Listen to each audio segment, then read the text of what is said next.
As a court case, my lord, just during the short adjournment,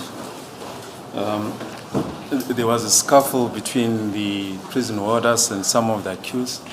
It's not precisely clear what led or what the nature of the incident is that led to the scuffle. We just thought that we want to place that on record. Which accused are those? We saw accused number 3 and accused number 3, 4, and 5. So they were involved in a scuffle? Yes, with a prison warder. With a warder or with warders? A prison warder specifically. We just saw one at some point, and his colleagues later came to his rescue. But it was a physical confrontation. Was it? Yes. Mr. Mnisi, your client, I'm told, accused number 3 was involved in a scuffle. Have you taken instructions for the court to understand what was happening? It's true, there was a bit of a noise as I turned around. Hello? I'm saying it's true that I had a commotion because I was looking forward, but when I turned around, I saw a gentleman, like this huge gentleman, and he hit accused number 3 with his shoulder. So I don't know how he started, but that is what I saw. He hit accused number 3 with his shoulder. I think in the process, then accused number 3 tried to defend himself. So, but how it started, I really don't know. Is that all you can tell the court? That's what I saw, my lord. Okay, fine. Yeah, I can take further instructions. Yeah, please do. Thank you.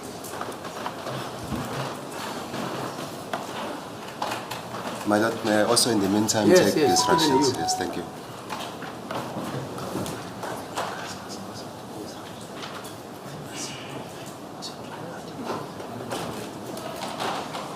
I will do the same, man.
Yes, sir. As it please the court, my lord. Apparently what I'm getting from accused number 3 is the fact that when it is adjournment, they would then stand up in order to stretch themselves, and at some point they would sit where they are resting their backs. There's a bit of a bench there where they would sit in order to stretch themselves. Apparently the gentleman that I've just pointed out to the court does not take kind to that. And they are saying in each case that is, or he is saying that in each case that the gentleman is here at court, he would command them to sit as they are seated here now, as if the court is still in process. But today specifically what happened, he approached them again and said to them they should sit down as they are seated here, even though it is adjournment. And then according to accused number 3, he then uttered the word, if they do not want to comply with his instructions, he's going to hit them. Mabengafuni ukwenza lokho akushoyo uzobashaya. So then they said, no, but this is adjournment. We are entitled to stretch our leg because we seated here for more than 2 hours. So we can't continue sitting like this even when it is adjournment. We need to stretch our leg. So he did not take kind to that. So then he started to hold him, and then he hit him with the shoulder. Then accused number 3 then also had to stand up to ward off those blows, but by not in a way of retaliation as it would be understood. He was actually trying to ward off those blows that the gentleman here was trying to administer on him. That is the version that I'm getting. Okay. Yes, Mr. Mumalo. Thank you, my lord, for the court's indulgence. The instruction that I'm getting, or the version that I'm getting, is similar to the one of my colleague, Advocate Mnisi. He tells me that it was during the adjournment, the tea break adjournment, when he was approached by the member of the correctional services, which has been pointed out by my colleague, to sit properly. He says that they've been sitting in that fashion throughout the adjournments. So what surprised him was that it was only for the first time today that the member of the correctional service has a problem with the sitting arrangement. He then saw the said member hitting accused number 3 with the shoulder to such an extent that accused number 3 nearly fell to him. The said member further dragged him with his leg in order for him to sit properly. He says that he did not take kind of that. That is the only thing that happened, my lord. Thank you. Yes, Mr. Leon. As it pleases the court, my lord, my instructions are that accused number 5 was bumped by accused number 2 as he's being pushed as the accused number 3 was pushed to him, and he bumped accused number 5. That is all that happened according to him. Then he was surprised because he was not even paying attention what was happening.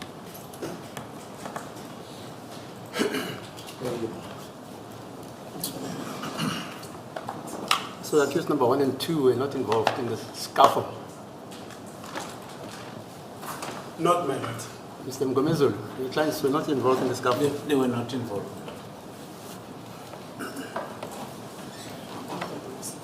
The gentleman there, what's your full name, sir? Come here in front so that I can hear you.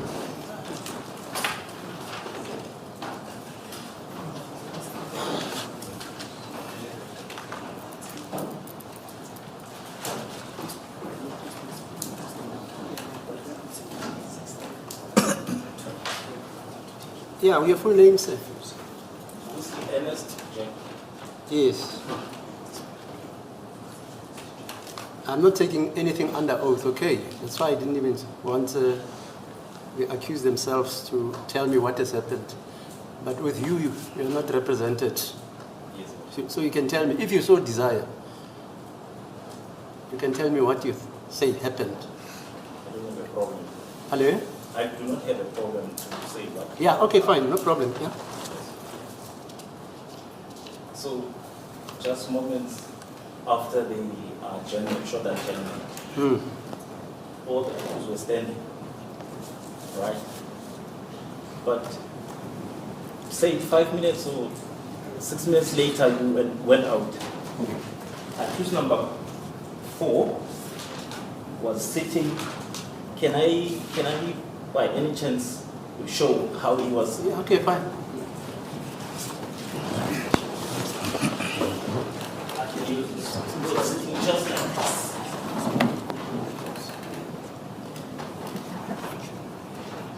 Okay. So I took some time, maybe a minute or so. Then I stood up and then shouted, Nduli. I'm not familiar with their names. Nduli, you cannot sit like that. This is court. So he was like, no, you're not going to tell me how to sit here. And then I came closer. I was like, no, you are going to sit proper way. 3 of them were howling now. Sinzokshaya, if you start this thing of yours, can I just go back a little bit on the 15th?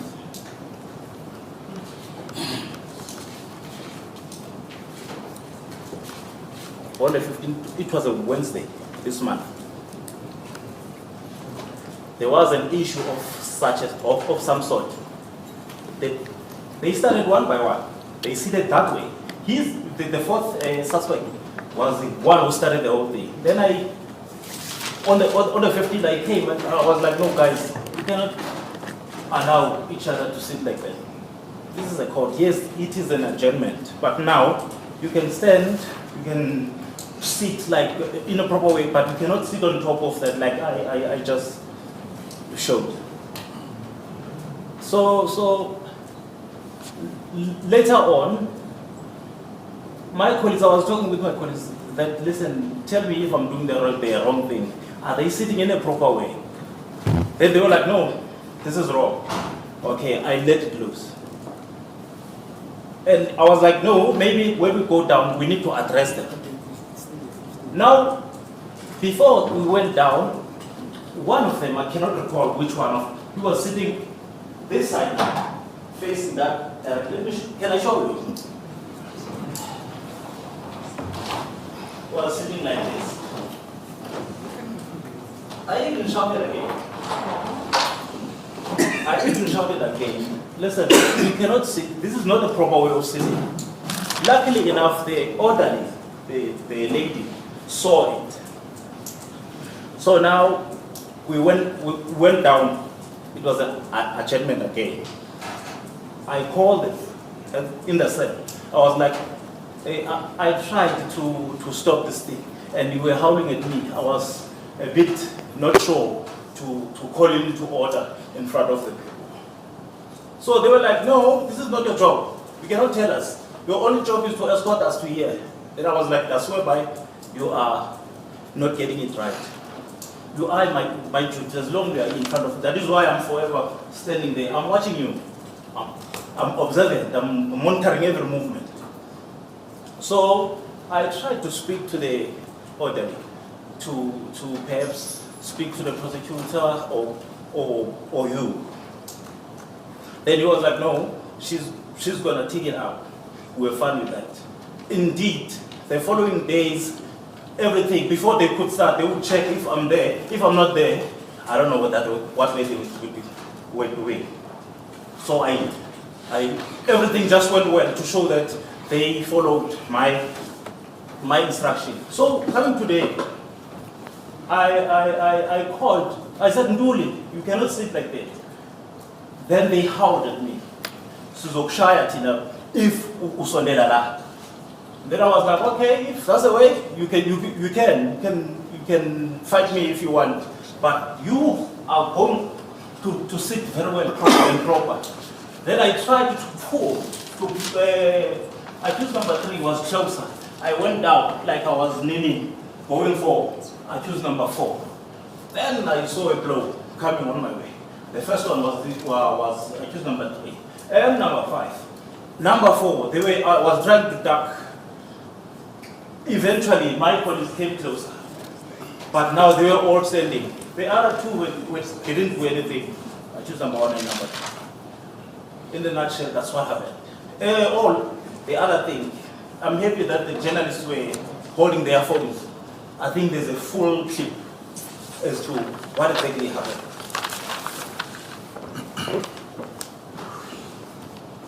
Okay, is that it, sir? That is it. Mr. Baloi, anything to add or which you saw? Well, our observation is according to what has just been described now.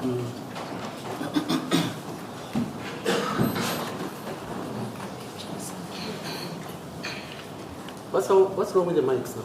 I don't know. They are not captured. Nothing. As we're talking, nothing is being captured. They sometimes turn right when they are red. So when they are red like this, nothing is being captured. If they are captured. At the moment, anything being At the captured? moment, there's nothing. Now they are on. Now they are on. They are on now. Where do you see they are on? They are red. They are red, my And when they are not on, they Oh, I see. Okay. yes. Can you give me the Criminal Procedure Act? It's what section 159 is it? The proceedings taking place in the absence of an accused. No. Just how decorum must be conducted in court. Just read it. I think it's down there. Yeah, 159. It's a general application of if proceedings are being disrupted by whomever. But you see here, the problem is I wasn't in court, but I think that injunction is still applicable.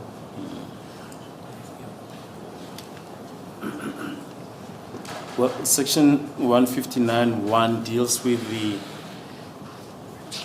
circumstances where an accused conducts himself in such a way that the proceedings cannot proceed in his Yeah, presence. just interpret for the accused because it's in English. Is that correct, please? Okay. Sir, you can go back to your post. Lana ke inkantolo icela ke umshushisi ukuthi afundeke ukuthi usection 159 uthini ke echaza ukuthi ke uma umsolwa ke eyiphatha ngendlela ke ephazamisana ke noqhubeka ke noma ke no ukuthi ke icala liqhubeke. So the only relevant section will be Yeah, fine, yeah. section 159 in brackets 1. The headings, circumstances in which criminal proceedings may take place in absence of an accused. Lana ke uyachaza ke ukuthi izimo la khona ke icala lingaqhubeka ke umsolwa noma abasolwa bengekho. If an accused at criminal proceedings conducts himself in a manner which makes the continuance of the proceedings in his presence impracticable, the court may direct that he be removed and that the proceedings continue in his absence. Lenda ndawo bayifundela umshushisi ithi uma kuukuthi umsolwa noma abasolwa ke bayiphethe ngendlela ke la engaphoqa noma engenza ke ukuthi icala liqhubekeke liqulwe engekho noma bengekho enkantolo inkantolo ina noma ikuyakwazi ke ukuthi leso sinqumo leso ingasikhipha. I think that is the Yeah, only. that's okay. And I'm not saying anybody has done anything wrong because I wasn't here. But I've been told that there was some undignified scuffle which took place during the tea break. And my only admonition is we all are adults. We must just behave like adults. That gentleman, Mr. Uvusi, has got a job to do. If he does it obstreperously, meaning out of the bounds of the decorum of the court, obviously he will be wrong. But from what he's demonstrating to me, he's also responsible. And I'm not saying you're going to run away and escape, but we have had instances in court where accused people get out of court and run away. He's got his own brief as to how people must be seated. Are they under handcuffs, your clients? Hello? Mine is on. They are all- Mine is on leg irons. Hello? He's on leg irons. Leg irons, fine, yeah. So let's just behave. I'm not making any finding. That's why I didn't want anybody to swear, to say he's going to tell the truth, nothing else but the truth. So help me God. Let's just behave ourselves. There's nothing wrong with you stretching. You can even jump. I mean, but if the gentleman believes that maybe that is not the decorum we should be adopting, I think he's entitled to have a word with you.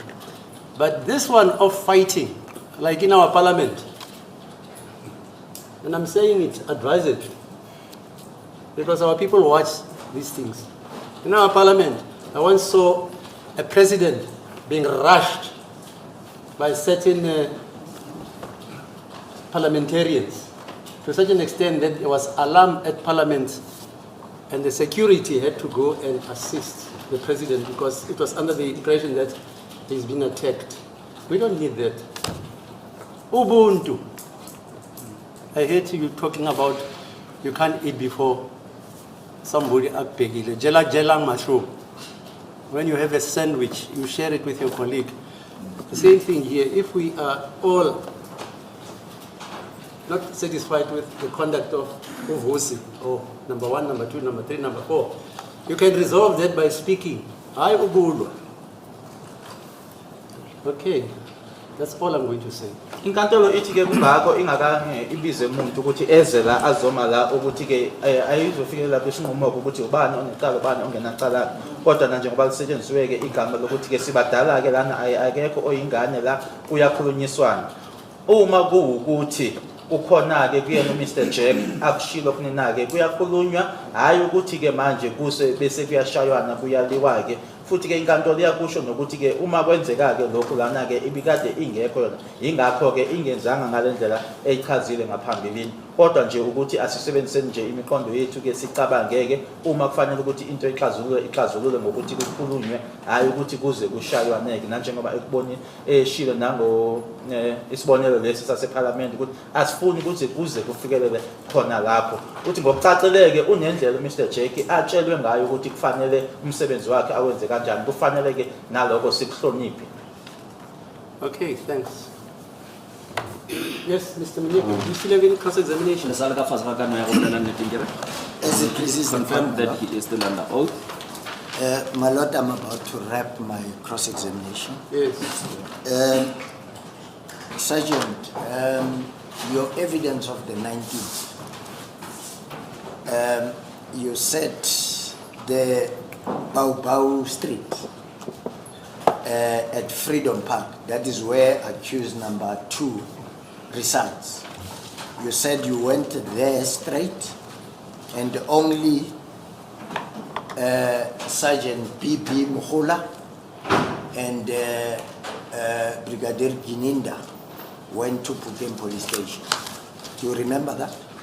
Bare botlhatsi ba lena ba di 19 lena le la bolela gore le Freedom Park mola mmileng wa Baobao ke mo ileng gore Sergeant Mokgoatlheng le Brigadier Gininda ke bona ba ileng ba ya police station le sa gopola le bolela mantšu a we. Yes, I recall. Ngiyakhumbula ke uma ungikhumbuza ngokufakazi bange-19 ukuthi ke ngikhuluma ngeBaobao Street ngithi la umsolo wesibili ahlala khona nokuthi ke uSergeant BB Mokgoatlheng kanye naye uBrigadier Gininda ibona abahamba baya police stage. Is that still your evidence? Le santse le dutse ka ona mantšu ka re le gore molato bo re se bo tlhakatlhakane nka no rialo le gona nka lo raksa go pola botse ona ke ile police station or a ke aya na mara o fitla mo re fitlhe. As this matter has been in a lot of confusion, I could still maintain that we had went straight. However, I know that we had arrived. I do not recall whether we went to the police station or not. Nanje ngoba ke kube kuningi ke okwenzekayo kubona icala leli ngokuthi mayelana ngaya ke police station ke angikhumbulike lokho ukuthi ngaya yini police station kodwa lapha yana bona ke safika. And then again on the 6th of November 2023, you gave another version. You said you went to Pukem police station and then you asked for an escort to accompany you to accused number 2. Which of the two is the correct version? Biale ka di 6 ja November anangwago lena le ile la re le police station la khopela gore ba le thushe ba sepelele lena biale ba nyaka go tseba gore ya botlhatsi ba nnete ke bofeng mo gare ga bo bobedi Botse ka molao re fihla plekeng re police station by law, when we get to a certain place, we firstly start at the police station. Kumele uthi ke khona ke nokunye futhi ubufakazi obushilo ikuphi ke ekuyikona kahle kahle uma ukuthi sifika ke endaweni ethize la siqala khona siqala ngokuthi siye police station. Ala ka re monagano le ona o na lo fela o lebala o tlhakatlhakana o ka gore re bele o jure bele ke dilo ke lebala gore ke ile kwa ile gore ke ile. Now, as the mind would also forget due to some confusion, confusion, it might happen that I had forgotten whether I had went there or not. Okunye futhi ke nokuthi ke ingqondo ke nayo ke inako ke ukhohlwa ngenxa ke yezinto ke eziba yindida ke kungenzeka ukuthi ke nakufikelele nakumina ukuthi ngikhohle ukuthi ngaya lapho noma cha. And Sergeant BP Mokgola was here. He even offered his head, her head.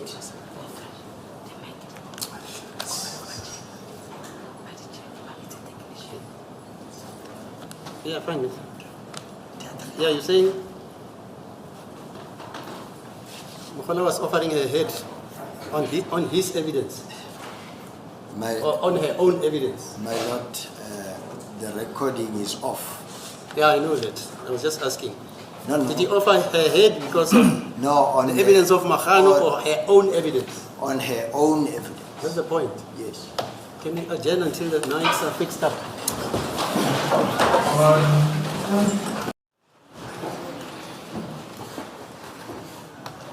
So you said it was your last question then.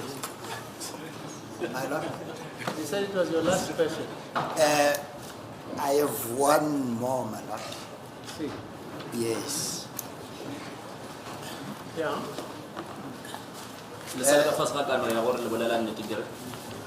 Confirmed that he's still under oath. Sergeant Mokgoatlheng, from Phokeng Police Station, that's where we are. You are proceeding to Primrose. Ka jwale re mola sepodising sa Phokeng le tswela pele le ya Primrose. I am listening. Yabanglalele uthi sise Primrose if sise Phokeng sorry siye Primrose. I think the date was on the 20th now. Ba re ba nagana date be se le di 20.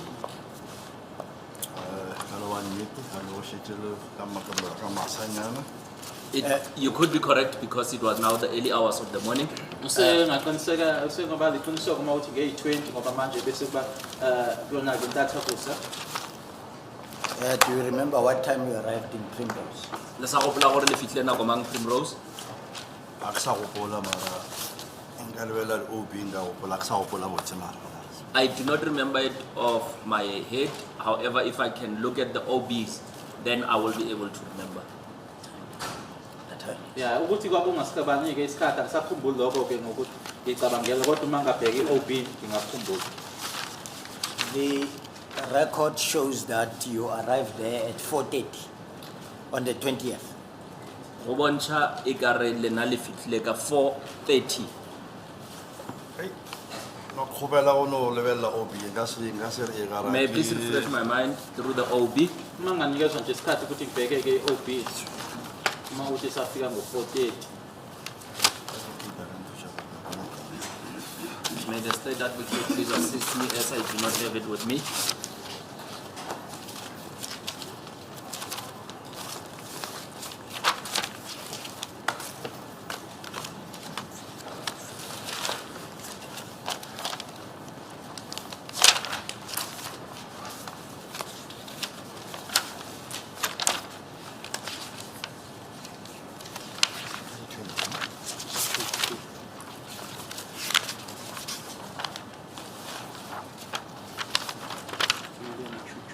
D'ailleurs, QQ.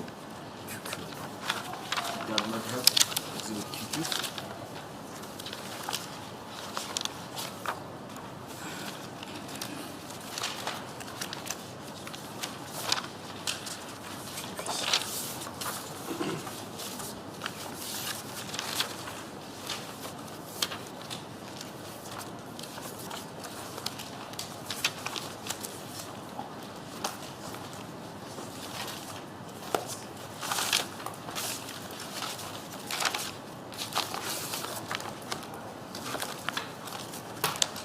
on the AVL report Mara re khona mola mo reporting la AVL of the 20th ka di 20 June 2020.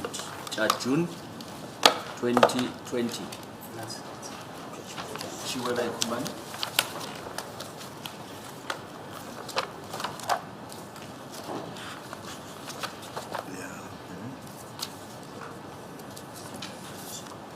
Okay, abona mo ka OB. Yes, I can see it on the OB. Ngiyabona ke lokho It's ukuthi page khona 5 ku-OB. on the small ones. But more Page more, 5. Sorry. It only has the It doesn't have 8 that rate. one. Right there. 2020.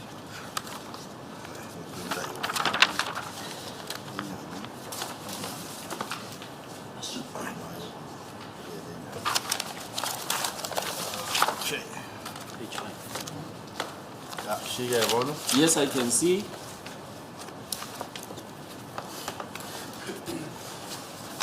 So do you confirm that you arrived there at 4:30? Ya le a dumela gore le fihle mola ka 4:30. Ke nnete. That is correct. Kuyiqiniso ke ngiyabona ukuthi ngafika lapha ngo 4:30. Now, Mr. Mokhane, I need you to help us. You booked accused number 2 on the 19th June 2020 at 11:15. Mara ba I kgopela mean gore at 8:11. booked out. Booked out, yes. Ba re ka nako ge be e re 8:11 ke nako e le be le booka molatofatšwa le mo booka out le mo ntšha ka mola. E go bola botse ke nako re ya be re ya ka e sa go bola botse na re ka 8. You're going to I- you are not- going to Fosloras Court via Moroka Police Station. Ba re ke nako e le ya Phosphorus Court le ilo feta le Moroka Police Station. Oh, okay. Yes. And according to that AVL that you have read, you only booked back the accused number 2 at 4:30 at Primrose Police Station. Lena le mo bookile gape setse le mmusha ka 4:30 seripa gare go tsweng e ring ya bone le mmushetša Primrose. Ke nnete. That is correct. Kuqiniseka ukuthi isikhathi ke masimbuyisake masimbuyisela ePrimrose kwaku 4:30. The estimation there tells us that you were together with accused number 2 for at least about 22 hours. Is that correct? Ge re ka lekantšha fela e re bontšha gore nako e lena le bileng le molatofatšo wa bobedi e be le di iri tše masomepedipedi. Ano ba nnete? It could be correct. Maqiniseka uma uthi ke ngomahora ngo-22 ngiyikanye naye. Now, Sergeant, the 22 hours of the 20th, when you add the 17 hours of the 18th, it will give us almost 40 hours. Is that correct?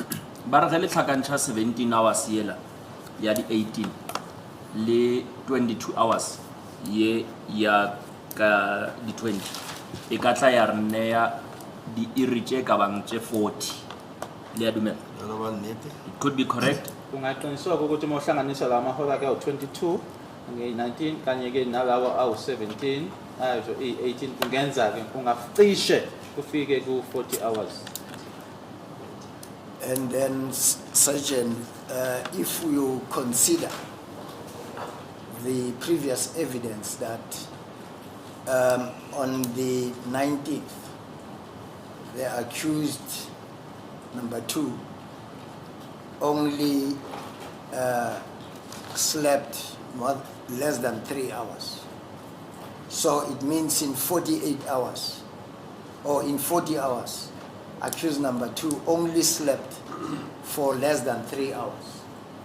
Will that be correct? Ba re ge le ka gopola molatofatšwa go na le nako mola mo e leng gore o be a robetse nako ye ka bang ka fase fela ga di iri tše tharo se se bolelang gore mo di iring tše 40 go na le kgonagalo ya gore molatofatšwa yena wa be a robetse diiri fela tše ka bang tše tharo goba tše ka fase ga moo.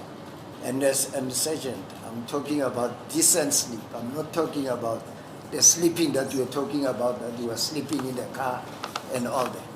Ba re ga ba bolele ka boroko bola ba gore o bentse a robetse ka koloing ge be le kgweetša koloi ba re ba bolela ka boroko ba gore motho a iketle a robale gabotse. nka ganana le wena ka gore dikoloi tša matšatši o ka di lebelela ke mabothobotho a se dikoloi tšela tša kgale. I would dispute what you have just stated, because when you are looking at these days vehicles, they are very comfortable. They are not like the olden days vehicles. Kuloku okushoyo ke ukuthi ke kulamahora ke acishe abe u40 ukuthi ke usolo wesibili akakazalale ukuthi ke ngikhuluma ngalobuthongo okhuluma ngabo noma lokulala okhuluma ngabo ukuthi umuntu alale emotweni ngikhuluma ngokuthi umuntu alale kahle. Uthi ke cha lapho ngizophikisana ke nawe ngoba uyibheka ke imoto ezisetshenziswayo ke manje imoto zikanokusho ayifani ke naleziya ezakudala. Bile ke kwishisha gore o ka lebella fortune ka moga di city tše ke di leather o kgona le gore o isha morago o nya go robala o botse ntse koloi sepele. And I also understand that if you can look at a Toyota Fortuner inside the interior, there are leather seats which you are able to move them back if you want to sleep, and you would be able to sleep properly, madam. Nokuthi ke uma ubheka imoto ke lena ke i-Toyota Fortuner iy'tulo zayo ke ihlalo zayo ke ezeleda nokuthi yakhona ukuthi uyibuyisele ihlehlisele emuva ke ulale kahle. No, that's fine. May I please? Was he in handcuffs? Yena bele mo khutile diatla.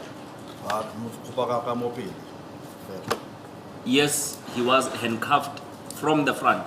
Uvuzankosi yebo wayebafakiwe ke ngaphambili.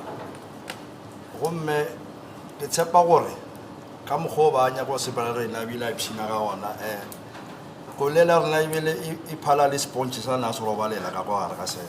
And I believe the way he wanted to travel with us and enjoyed the way we were traveling with him, that motor vehicle was better than the sponge that he was using in custody.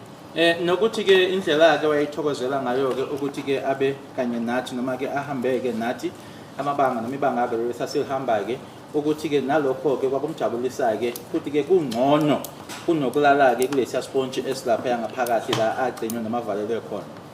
I will leave that for argument, Sergeant. Bari we batlaelesa tša gore ge se ba phegishana ke gona ba tlatla ba e bolela. My last question, Sergeant, to you is that Magistrate Cronje gave evidence in this court, and she told the court that one of the things that accused number 2 asked her was if she can have a bath, change clothes, and call her family, because she never got to do those things. Do you have any comment? She being Who's the she? I'm talking about that. as the court pleases, thank you. Bari le a gopola gore go na le magistrata o e leng gore o ile a fana ka botlhatse mo kgorong. Ba re magistrata o ile a botša kgoro gore molatofatšwa o rile ntho e nngwe ya dilo tše e leng gore o a di kgopela ke gore a tlhape a apara dikobo tše diswa gape a letšetše ba gagabo mogala ka lebaka la gore dilo tše ga senke a di dire sa lentše a sepela nako ye nngwe. Lena e gona ntho e le ka ratang go e bolela ka sewe. Ka ge šetse ke tlhaloseditše kgoro ke matšatši a go feta gore mohu Sergeant Mabena ke yena bego a thuša moswariwa ka tšona fapha leo, ne ke kwiša gore o ba mo thuša gare o bona tšhentše diaparo a tlhapa ebile o na le tšatleng o sala morekela dilo tša go tlhapa ka ge beše tše di fedile. My Lord, as I have explained previously in court, that the late Sergeant Mabena is the one that was assisting the accused in that department.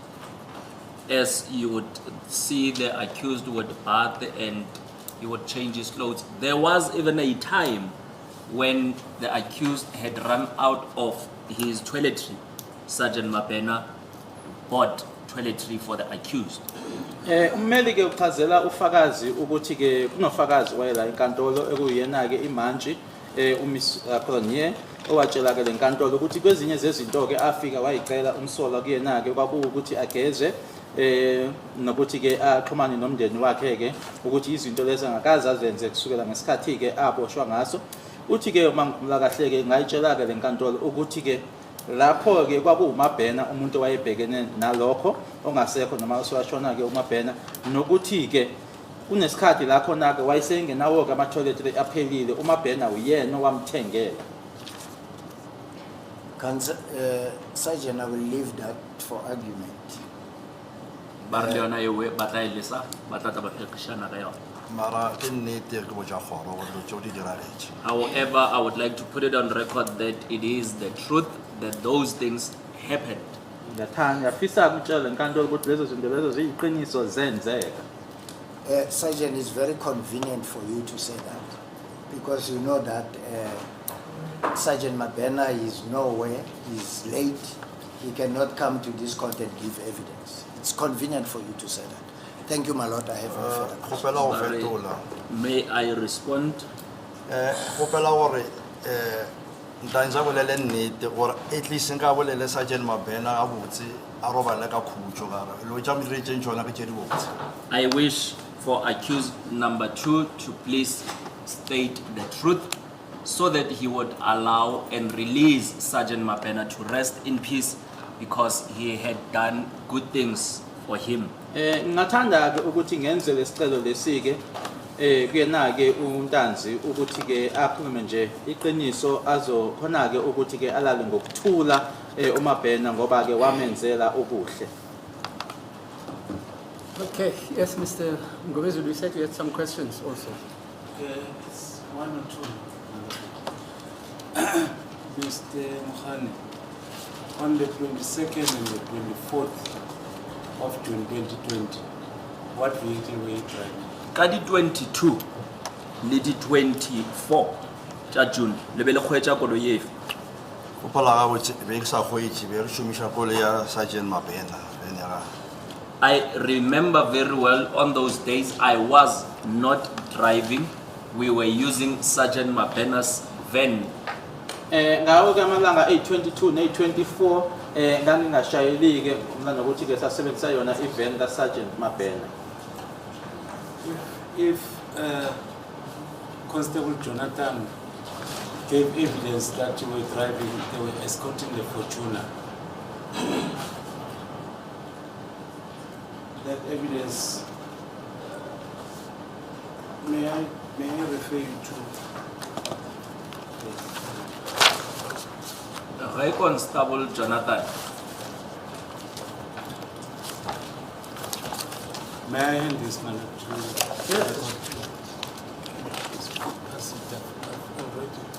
Is the question complete? Second part. Yes. Is the question complete? Should I? No, just read it for record, the second part. Should it be read? Yes, you can read it. Whoever can read it. Bare lebale karolo ye e ba ithaletseng. Vale ya Jonathan. Should I read the Jonathan part? Yes. Where I've settled the... Bare mo ba ithaletseng ka moka. Okay, okay. You're Mr. Mokgoatlheng. Okay, where did you travel from there? Then you're Mr. Jonathan. From the vehicles, my lord, the suspect was in the car, was placed in the Fortuner of Sergeant Mohane, and from Boxburg Court, conducted an escort straight to Moat SAPS. Ifundela ngalendlela ucela ukuthi afundeke le ndawo lana kubufakazi bakhe uJonathan Mr. Mngomezulu kulungileke so nahamba nisuka kuphi nendawo uJonathan imoto umsolwa wayefakwe ozankosi wayefakwe kwiFortuner yakhe uSergeant Mohane futhi ebuya eBoxburg inkantolo yaseBoxburg thina ke sasibaphelezela ukuya ke Moat SAPS. Thank you, my lord. No further questions. You're supposed to also, you remember you said you wanted the docket. That's correct, my lord. But there's this information. Do you have any cross-examination regarding the information which was published, which was supposed not to have been published? It's, sorry, Mr. Wadui, Mr. Malou. it's the reports by Sergeant Mokgoatlheng. It's Yes, exhibit WW. exhibit? WW. Yeah, exhibit WW. Do you have any questions regarding that, sir? Mr. My Mgomezulu? lord, I have no questions. Okay, exhibit WW. No questions. Yes. Any re-examination? Oh, yeah, you're through. Any re-examination, sir? As a purpose, we let the AVL evidence in I the know we did, examination, yeah. so we're There's not no going new to evidence. ask further. Okay.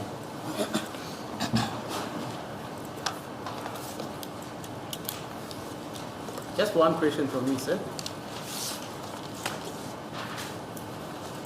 Kgoro e re e na le putsho e tee e leng gore e ka re Is it correct that in all the OB entries conducted by yourselves, either booking out or booking in, either accused number 1 or 2, in any police station, right, during your investigations, is there an entry which says accused number 1 or 2 were assaulted by yourself, annotated in the record of the OB? jwale kgoro e nyaka o tseba gore mo di-OB tšela ka moka tše e leng gore le dingwetše kana lebe le motšea molatofatšwa goba lebe le mmuša di-police stationeng tše ka moka tše e leng gore go boletšwe ka tšona go na le mo e leng gore go ngwetšwe gore molatofatšwa wa mathomo goba wa bobedi o be a papatlilwe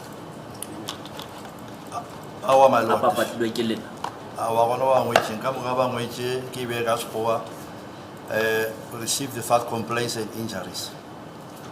There is nowhere, my lord, where it is written, and the witness just mentioned in English that they were received without complaints or injuries.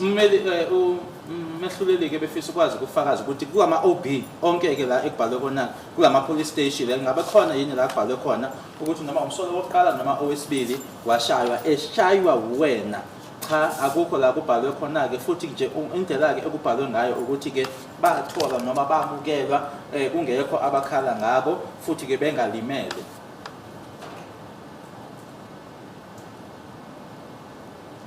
Okay, thank you, sir. Kgoro ya le leboga Lebohile. ka mokgwa o le feditše ka botlhatsi ba lena motšwa ga gabo ga laele moyeng ke ena wa go laela. State calls the next witness is Superintendent Vishen Singh. It's going to be a very short witness. Vishen Singh. Singh, yeah. Vishen is V-I-S-H-A-N. Singh is S-I-N-G-H. Sing.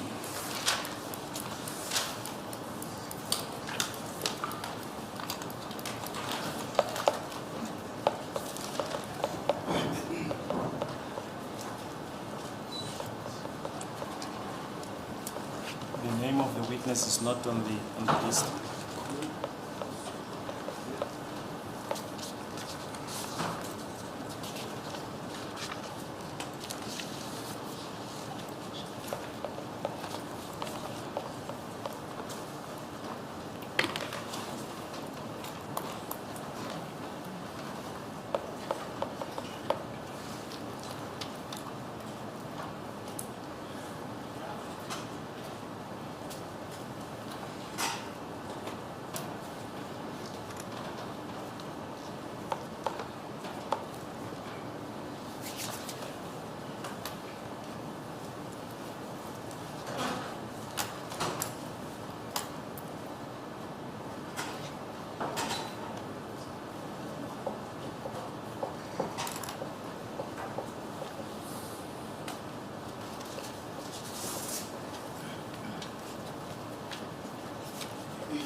courts.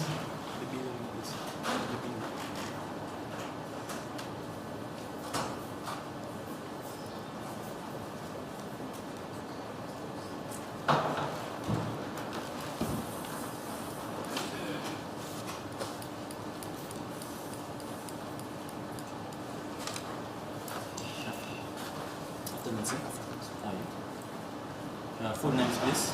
Ishan Singh. Any objection to taking the oath? No. Okay.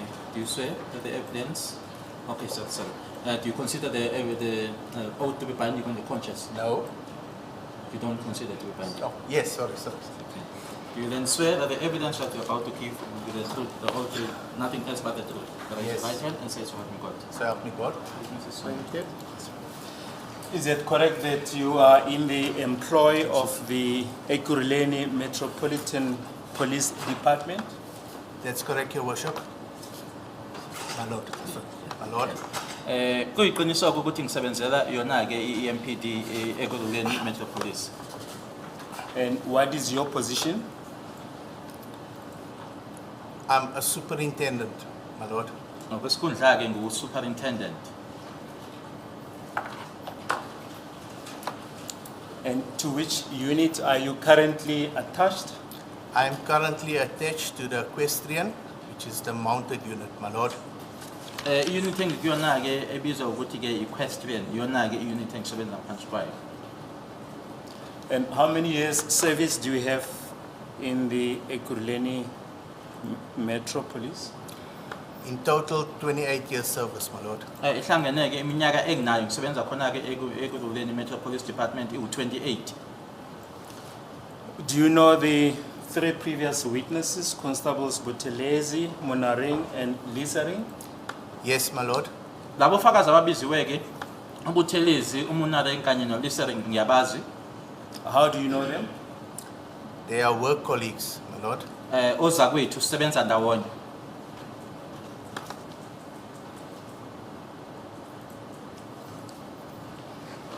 The three witnesses referred to a unit that was in existence at a point in Ekurhuleni Metro called SWAT.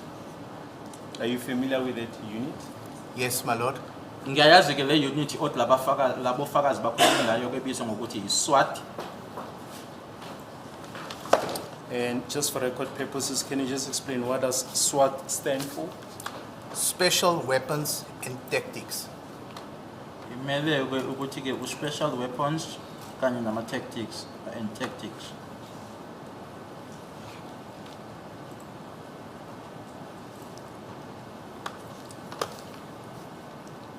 And were you attached to this unit at some point? Yes, my Lord. Yebo sikhona ke isikhathi la khona ke ngangisebenza ngaphansi kwayo noma ngangisebenza kuyona le unit. When was that? From 2020 up until the unit was disbanded in 2022. Ngiqale ke ngo-2020 kwaze kwayisikhathi ke la i-unit lena ke ihlakazwa khona noma ichithwa khona ke ngo-2022. And in what capacity were you attached to that unit? From the beginning as an inspector up until November, where I was promoted to superintendent, my Lord. Uqala ke ekuqaleni la engangu-inspector khona ke kwase kuthi ke ngoNovember engathi ngakhushulwa khona ke ngesikhundla ngaba superintendent.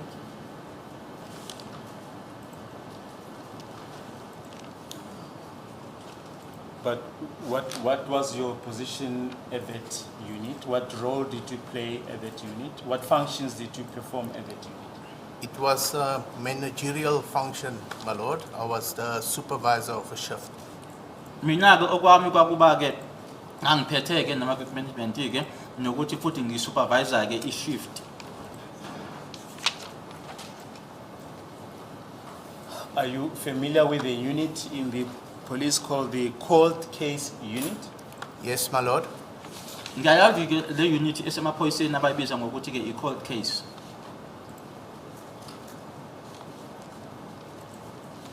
And do you know the commander of that unit, who is also the lead investigator in this matter? Brigadier Gininda? I have spoken to him and I have met him, my lord. Ophethe ke kuyona ke le unit nakuyena ke ongumseshi ke ophambili kule cala uBrigadier Gininda ngiyamazi ngikhulumile naye sengike ngahlangana futhi naye. Can you tell the court in your own words what was the nature of the relationship between the SWAT unit of Ekurhuleni Metro and the cold case unit? The relationship between the cold case unit and SWAT unit was whenever there was high profile escorts or an arrest to be affected, the cold case unit would contact the Ekurhuleni Metro management and Ubudlelwane ke phakathi kwale cold case unit yamaphoyisa kanye ke neSWAT ke leye Ekurhuleni Metro Police bekuthi ke uma kunamacala ke abizwa ngokuthi ke a high profile ke la kunama escort khona ke bebexhumana ke ne management yeSWAT nala futhi kufanele kuyoboshwa khona. and we would assist in the protection of the members, my lord. Thina ke okwethu besilekelela ke noma besisiza ke ekuvikeleni amalunga. Which members? The members from the cold case unit. Amalunga ke ayo iunit leyo ke yamaphoyisa abizwa ngokuthi i-cold case. Yes.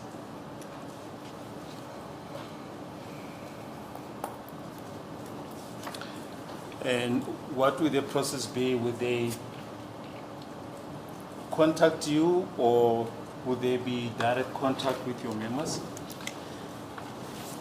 At first, when the investigation started on this high profile case, Eqaleni ke ufuna ukwazi kumshushisi bekuxhunyana kanjani ke bebexhumana namalungu ke uqobo noma bexhumana nani eqaleni uma ke uphenyo luqala kule cala leli. there was communication with higher management which filtered down to myself. Bekuxhunyanwa ke nalabo ke abekwisigungu esiphezulu ke lokho bekufaka nami ke. Thereafter, with the nature of the case and of short notice of follow-up of investigations, the member Buthelezi would be contacted and he would inform me concerning the operation. Ngokuhamba kwesikhathi ke futhi ke nanjengoba beqhubeka ke nokuphenya ke nokuthi ngesinye isikhathi kubone ke ukuthi ke ukuxhumana lokhu kucuphileke noma yinto eyenziwa ngaleso sikhathi bekuxhunyana naye ke uButhelezi abe setshela mina.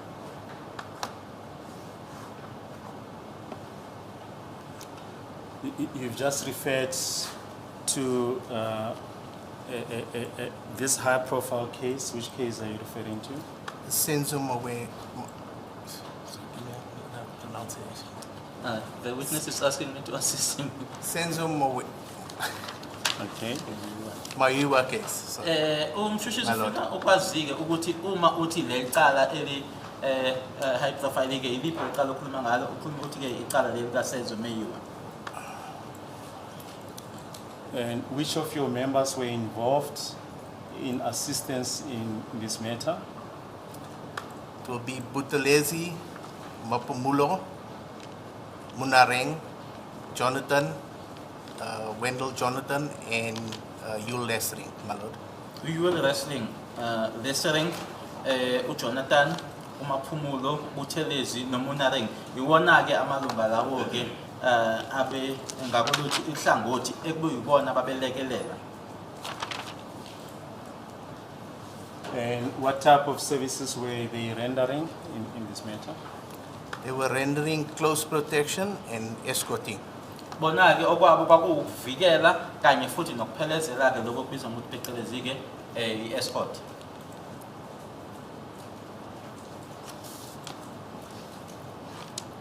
Do you remember any specific dates on which such services were rendered? No, my lord. Akukho ke amalanga noma izinsuku ezithize engikhumbula ngithi ngosuku oluthize noma usuku oluthize.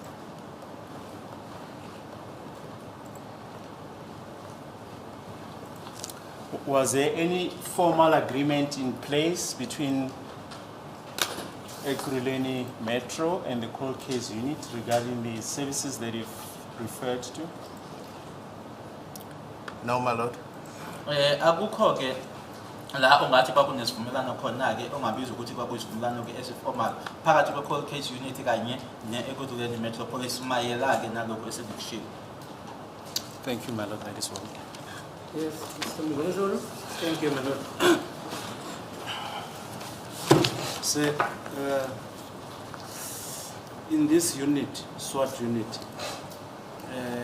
is there any specific number of members in that unit? Specific number of officials in that unit? Yes, my lord. Yebo likhona-ke inamba-ke ethize yamalunga kuleyo unit leyo i-SWAT. How many?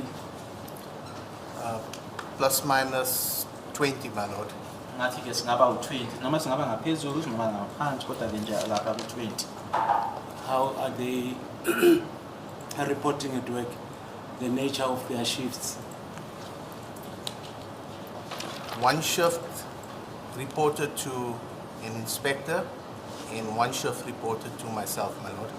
Kune-shift-ke ababe-reporta ku-inspector kube kune-shift-ke e-reporta kumina. At what times to what time do they report?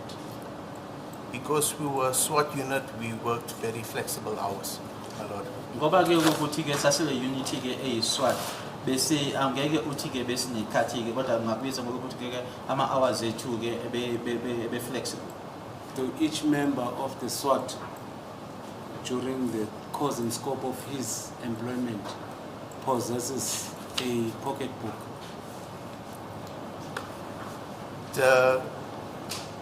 During the time of pocketbooks, that was when the pandemic actually hit us.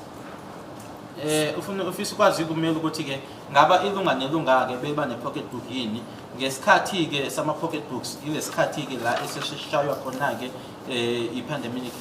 So due to that, the procurement department did not purchase any pocketbooks from the service provider.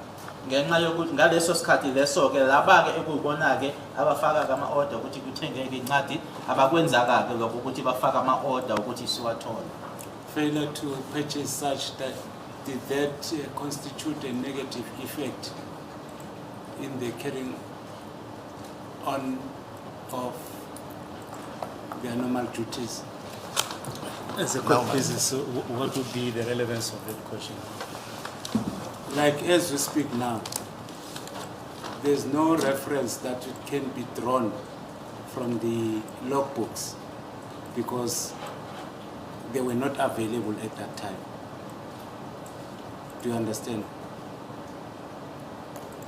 From 2020 to 2022, according to your evidence, there were no logbooks. Is that what you say? My lord, that's not my evidence. Sibona-ke ubufakazi bami lokho ukuthi kusukela ngo-2020 kwashaya 2022 ama-logbook ayengekho. 2020, that's when COVID started. My lord, I was asked about pocketbooks. Pocketbooks, yes. Yes, it relates to pocketbooks. Why each member did not have a pocketbook? In this case, a member, when he's giving evidence, cannot make a reference to the event that took place on a particular day. That's what I'm talking about. My lord, unfortunately, I can't give evidence on the procurement. Ngeshwa-ke ukuthi-ke ufakazi nofakazi-ke lana onikeza ngobufakazi-ke akakwazi ukuthi-ke aletheke into ewubufakazi noma etshengisayo ukuthi lokho ngikhulumana ngako nabo ubhalo lana angikwazi-ke ukukhulumela laba ekuyibona abathengayo noma bafaka ama-order i-procurement. How many vehicles were used for that unit, for that specific unit? If there is a specific number of cars that were designated for the SWAT unit, how many cars were? My lord, what I can recall, there was only 3 cars, which I can recall. Engikhumbulayo-ke mina ukuthi ngaleso sikhathi iy'moto ezayikhona-ke zisetshenziswa yiyona-ke i-SWAT kwakuyimoto ey'ntathu. Can you maybe assist with their registration numbers? Unfortunately, no, my lord. Ngeshwa ukuthi nginikeze ngama-registration number angeke ngikwazi ngikhona ukwenza lokho. Why not? You are coming to testify for the SWAT unit. and there were cars that were used. You mentioned the names of the members, Jonathan, Butelezi, Mapumulo. But why can't we finish the court with the registration numbers of those motor vehicles? Because, my lord, I do not know all the registration numbers of my head. Ngoba ke angwazi wonke ama registration number emoto. Can you recall their make, the make of a particular motor vehicle? No, my lord. Ukuthi ke imoto kanjani noma yipi ke inhlobo yemoto angikhumbuli. They, in other words, even if there's evidence that they were using golf, you cannot tell the court that they were using a golf during the... No, my lord, because I wasn't present for the operations. Ukuthi ke noma ungathi ke unobufakazi ukuthi babesebenzisa ama golf angeke ngiqinisekise lokho ngoba ngesikhathi ke sayi operation ngangingekho. So as a superintendent in that particular unit, from 2020 up to 2022, other than this high-profile case of Senzo Mayo, are there any high-profile matters that you have assisted with? Yes, my lord. Yebo ke kusuka ngayo 2020 kushayo 2022 akhona ke namanye amacala ke high profile esilekelele kuwona ke. Can you give me example of one of those profiles? The escorting of Radovan Kreitzer. Escort noma ke ukuphelezela kwakhe uRadovan Kreitzer. From which year to which year? It was from when I started, from 2020, which I can recall, my lord, but I know they were doing it prior to when I started on the unit.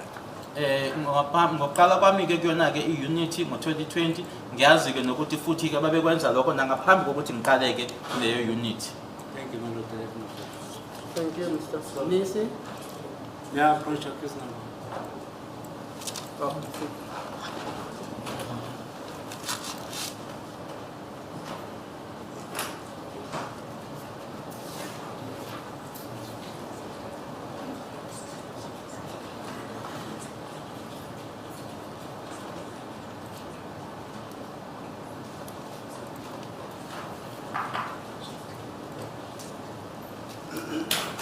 Thank you, my lord, for your indulgence. Okay, the last question. In terms of jurisdiction, is your jurisdiction limited? No, my lord. Asiphoqelekile ukuthi sisebenze nje endaweni ethize.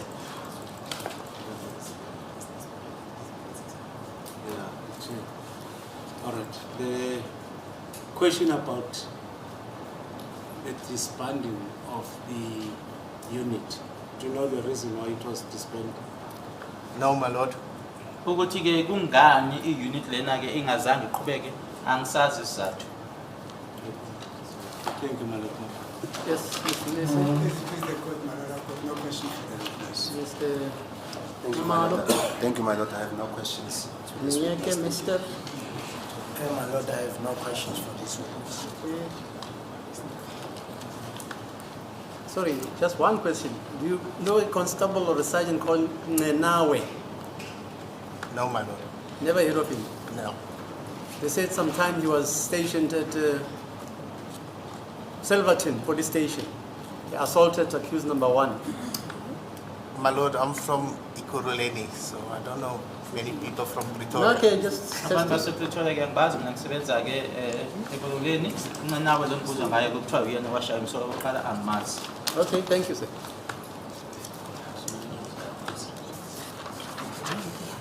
A surprise, Mr. Ramuse, please. I've never heard of the name Nawe. Ask accused number 1. Go and ask him. Namani. Namani. Yes.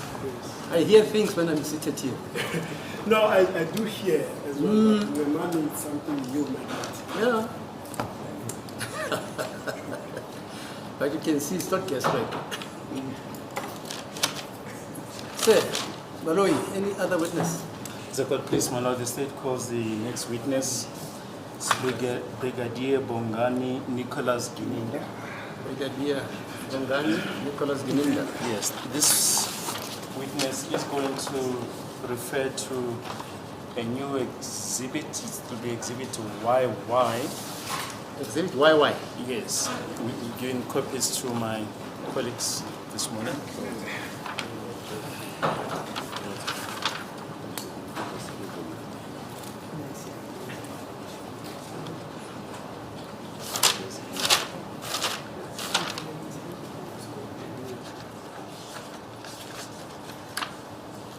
Okay.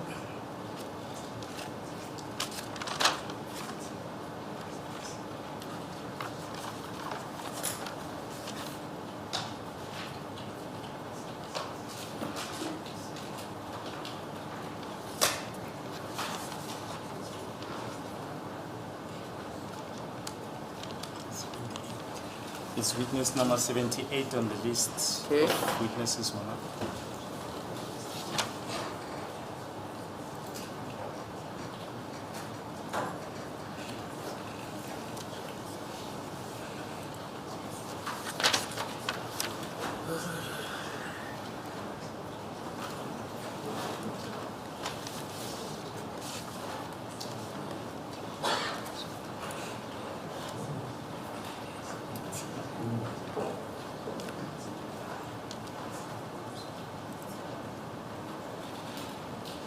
Yes, sir.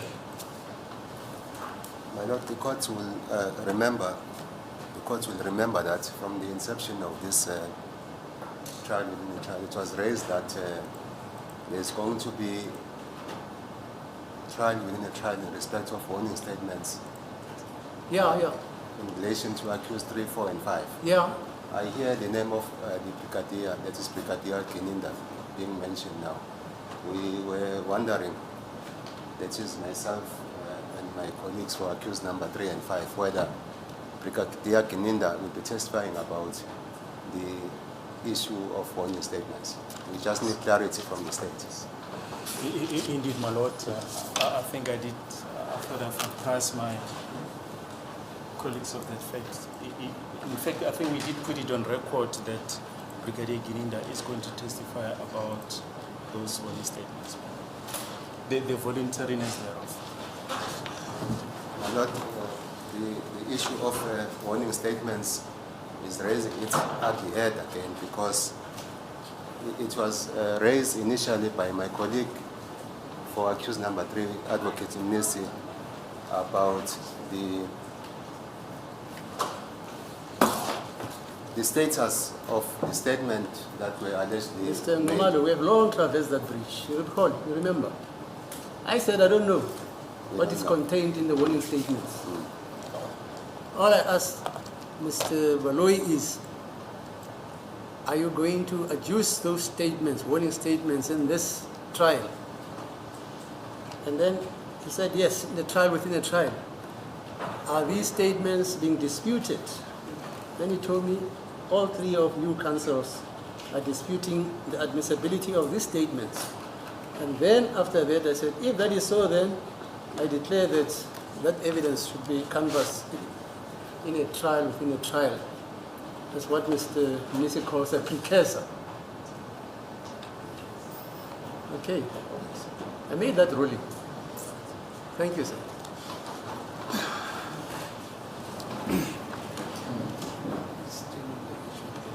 As it is the court, madam, we are not worried about the fact that the statement, the contestability of that statement should be an issue that should be determined in a trial within a trial. But our main concern is, as we will be embarking in this trial within a trial to determine the admissibility of those statements, what is it that we are looking at? Whether those statements in the mind of the state constitute confessions, they constitute admissions, they constitute inculpatory statements, or what? That is what we're concerned with, madam. Because as of now, we are afraid that we are going to embark in this process. The witness will be called upon to testify. We are not in a position to drive our defenses specifically to the point that the state would want to bring to the court as to the nature of the statements or what the content of those statements is, as the state would want to bring them to the attention of the court. In as much as we want to move parallel with the state, but we should know exactly with precision what is it that the state would ultimately want this court to admit this statement for. Without that, my lord, I'm afraid we will be looking for a black cat in a dark room using some torches which do not have batteries, ultimately which black cat is not even there. Mr. Bloy, able to respond? As a court, please, my lord, at this point, the contents of the statements are not in issue. It's about the voluntariness of those statements. My learned friends are in possession of the statements, and they can make a call as to the contents of those statements. But if they want to hear it from the state, my lord, firstly, they denied that their clients made any statement. And secondly, they want to know what value the state attaches to those statements. If they want us to debate the statements at this point, my lord, the state will say some of those statements are admissions, some of them are exculpatory, but even though they're exculpatory, they're prejudicial to their clients. And the legal position is that if a statement, even if it's exculpatory, if it's prejudicial to the client, then a trial within a trial must be held. That is the position. Yeah. You heard the answer, sir? Counsels, you heard the answer. Some are admissions, some are exculpatory. But they also have a modicum of prejudicial content. And that you are, in any event, in possession of those statements. Unlike this court, you are privileged because you are in possession of the statements, and when you read the statements as counsel, you are able to determine what the state intends doing with those statements. Okay. As it please the court, my lord, according to that, we will be looking at admissions, exculpatory, but to some extent prejudicial to the accused. Thank you. Yes, sir. Thanks. Yes, Mr. Baloyi. As a copy, the state then calls Brigadier Bongani Nicholas Gininda, witness number 78.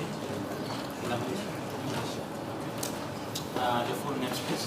Bongani Nicholas Gininda, my lord. Yes. Objection taking the oath? No, I don't. Do you consider the oath binding on the conscience? Yes, I do, my lord. You then swear that the evidence you are about to give will be the truth, the whole truth, nothing else but the truth. If so, raise your right hand and say, so help me God. So help me God, my lord. This is Sonia. You have to sit down, sir. Yeah, later, my lord. Later. Okay, fine. Yes, Mr. Baloyi. You are a brigadier in the service of the South African Police. That is correct, my lord. Kuyiqiniswa-ke ukuthi-ke emaphoyiseni aseNingizimu Afrika ngiwubrigadier. How many years service do you have in the South African Police? 30 years, my lord, 30. Neminyaka-ke ewu-30 ngisebenza-ke emaphoyiseni. Is it correct that you are currently the commander or the head of the National Cold Case Unit? That is correct, my lord. Kuyiqiniswa-ke nokuthi-ke ngiyikhomanda noma-ke ngiyinhloko noma-ke i-head yayo-ke i-unit ebizwa ngokuthi-ke i-National Cold Case. Brigadier, can you briefly put your career history on record? Yes, my lord. So I joined the police in 1994, my lord. Emaphoyiseni-ke ngiqale ukusebenza-ke ngaye u-1994. Where I went to do the basic police training. Ngayokwenza-ke lokho abakubiza njengokuthi-ke i-training-ke yamaphoyisa i-basic police training. Subsequent to that, then I went to do what they would call internal security training course. Ngayokwenza-ke i-course abayibiza ngokuthi-ke i-internal security course. Thereafter, I did a training in special weapons and explosives. Emuva kwalokho ngase ngenza ke i-course emayelana ke nama special weapons nama weapons ke kanye nama explosives. Training in computer literacy. Ngiqeqeshiwe ke kweziphathelene ke ne-computer. Vehicle related crimes and investigations. Amacala ke abizwa ngokuthi ke ama-VIP kanye futhi nophenyo. Investigation of case dockets as well as inquiry dockets. Ukuphenywa ke kwamacala ke noma ke amadokodo ke amacala noma ke ekusafanele kuthathwe inqumo ngawo ama-inquiry. And crime scene management, my lord. Kanye futhi ke nendlela ke yokulawula ke noma eyokuphatha ke indawo la kwehle khona noma kwenzeke khona isigameko. Yes, that's what that's the summary of it, my lord. Kafushane ke ilokho. And in which unit or units of the police did you work? So the first one was a specialized unit, a uniform branch, my lord. That's the initial one after the basic training. Emuva ke training lena ke kwaba eyoqala ke ilena ke unit le ebizwa ngokuthi ke ile uniform. Thereafter, I went to join the Brixton Vehicle Theft Unit. Emuva kwalokho ngase ngiya ke kwi-Brixton Theft Vehicle Unit ebhekene nomtshotshwa ke kweyimoto yase-Brixton. I also worked with the anti-hijacking tax team. It was a division, detective division unit. Ngase ngisebenza futhi nakuyona ke anti-hijacking task team. Is it possible just to give the years or more or less the years? Yes, of course, yes. Is the uniform branch which years? That will be, say, 90, I beg your pardon, my lord. My training was 1993. I started with the uniform branch in 1994. The training yami yona ke ngo 1993. Lena ke yona ke uniform yona ngiqale ukusebenza kuyona ke unit ngo 1994. Then in 2003, I joined the anti-hijacking tax team. That is the detective unit that was dealing with the hijacking of vehicles. Kwase kuthi ke ngaye u2003 ngase ngisebenza ke kule unit ke ebhekene nokuhijackwa ke kweyimoto. And that is why I started my investigations as well. Ila engaqala khona ke ngophenyo ke nami. Then in 2005, I was transferred to Brixton Vehicle Theft Unit under the detective section. Kwase kuthi ke ngayo 2005 ngase ngindluliselwa ke kwi-unit ke ye-detectives theft unit. So the Brixton Detective Theft Units. And then 2006, I was moved, the very same year of 2005, I was moved to the DPCI Organized Crime in Johannesburg Stock Exchange. Kwase kuthi ke kwangaloyo nyaka lowo ku-2005 ngandluliselwa ke kwi-DPCI unit eJohannesburg Stock Exchange. Thereafter, my lord, I moved, I think in 2007 to what is called now Johannesburg Vehicle Theft Unit. Kwase kuthi ngo-2007 ngandluliselwa ke la lokho sekubizwa ke namuhla nanjenge-Johannesburg Theft Unit, yes. 2009, I was promoted to Vereeniging Vehicle Theft Unit. Base kuthi ke ngo-2009 ngase ngitransferwa ke futhi ngiphushulwa ke nangesikhundla kwi-Vereeniging Theft Unit. Then 2011, I was transferred to the provincial detectives in Gauteng. Kwase kuthi ke ngo-2011 ngandluliselwa ke kubaphenyi ke noma kubaseshi ke besifunda eGauteng under the provincial tax team. Sengaphansi kwayo ke i-task team yesifunda. And in 2013, I was appointed as the head of the provincial taxi violence. Kwase kuthi ke ngayo u-2013 ngakhushulwa ke ngesikhundla ke ukuthi ngibe yena ke noma ngophethe ke noma inhloko ke yodlame ke olubhekene namatekisi. 2014, I was transferred to the national head office under the tax team, the office of the National Commissioner's Office. Kwase kuthi ngo-2014 ngasuka ke kuyona ke i-head office kuyona ke ihhovisi lakhe u-commissioner. 2016, my lord, I was moved back to Gauteng, the provincial head office, provincial detective headquarters. 2016. Okay. Kwase kuthi ngo-2016 ngabuyiselwa futhi ke kulona ke ihhovisi lesifunda ke. And then just a minute. So 2016 Gauteng. Provincial detectives. Kubaseshi noma kubaphenyi ke besifunda. 2017, my lord, I was moved back to the national head office under the office of the national commissioner as the head of the cold case unit. At that time, it was a tax team, sort of like a type of a pilot project at the time. Base kuthi ke ngayo 2017 ngabuyisela kuyona kulona ke ihhovisi lakhe ke ucommissioner ukuthi ke ngibe yiyona ke inhloko noma ke owengamela noma ophethe ke kuyona i-national cold case. Kwakusabhekwa ke ukuthi ke i-pilot project kusabhekwa ke ukusebenza kwayo ngaleso sikhathi leso. Then in 2021, I was then appointed as the national head of the cold case unit, still under the same office, and that's why I'm still positioned, my lord. Kwase kuthi ke ngayo u2021 ngase ngibekwa ke nanjenge national head ke ophethe ke kuzwelonke kuyona ke national case cold case unit ngisekuyona ke noma ileso sikhundla ngisasibambile kuze kube manje. Do you know the two previous state witnesses, Sergeant Mohani and female Sergeant Mohola? That is correct, my lord. They work under my unit.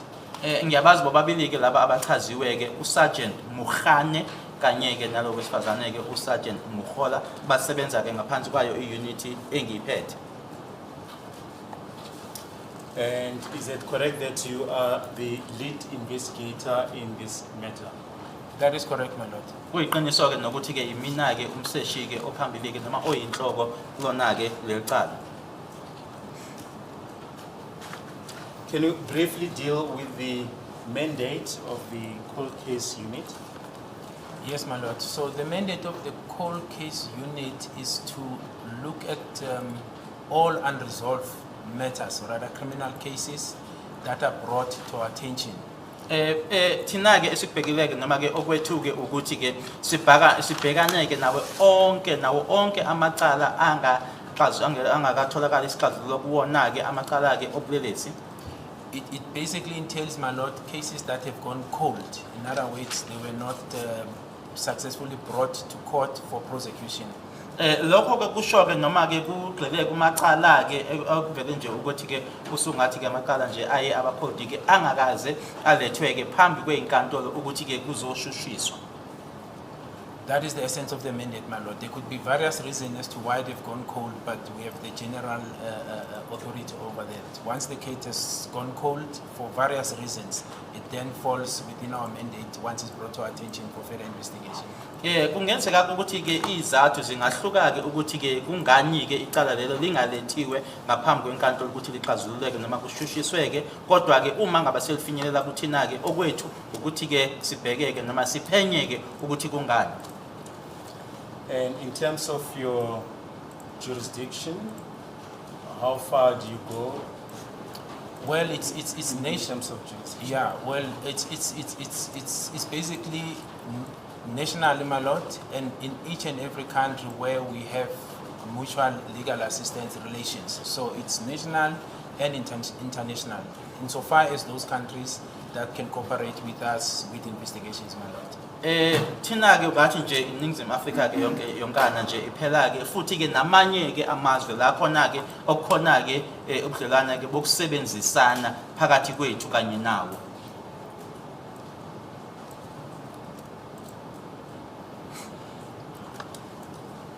And just for record purposes, can you just give the particulars of the current case, the case number, and the person who's been involved, the deceased?